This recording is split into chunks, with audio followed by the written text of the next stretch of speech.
স্বামীজি অর্থাৎ স্বামী বিবেকানন্দ যখন ঋষিকেশে ছিলেন তখনকার একটা বেশ মজার ঘটনা আজকে তুলে ধরব।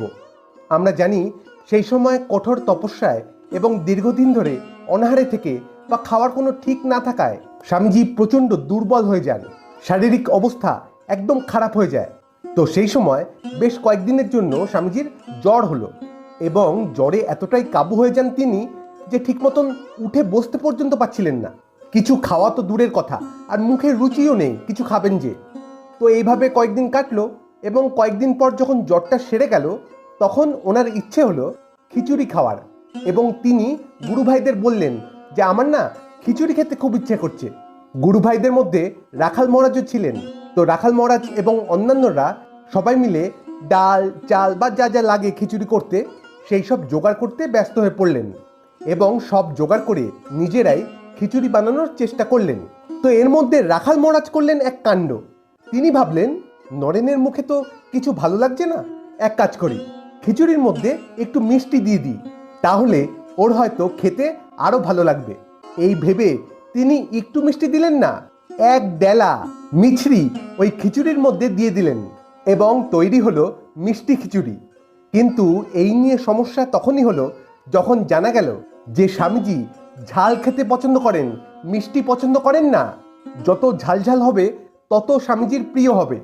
তো স্বামীজিকে যখন খেতে দেওয়া হলো, তিনি যখন প্রথমবার একটু খিচুড়ি মুখে দিলেন দেখলেন বিরাট মিষ্টি। তিনি সাথে সাথে বিরক্ত হয়ে গেলেন এবং দেখলেন খিচুড়ির মধ্যে একটা সুতো রয়েছে। তিনি প্রথমে সুতোটা তুলে বললেন, সুতো কেন রে, আর এই খিচুড়িটা এত মিষ্টি হলো কেন?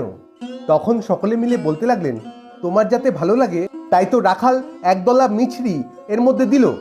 তখন স্বামীজি রেগে মেগে রাখাল মহারাজকে বলছেন, দুঃশালা, তোর কি কোনো আক্কেল নেই? খিচুড়ির মধ্যে মিছরি দেয় কেউ? তোর খিচুড়ি তুই খা।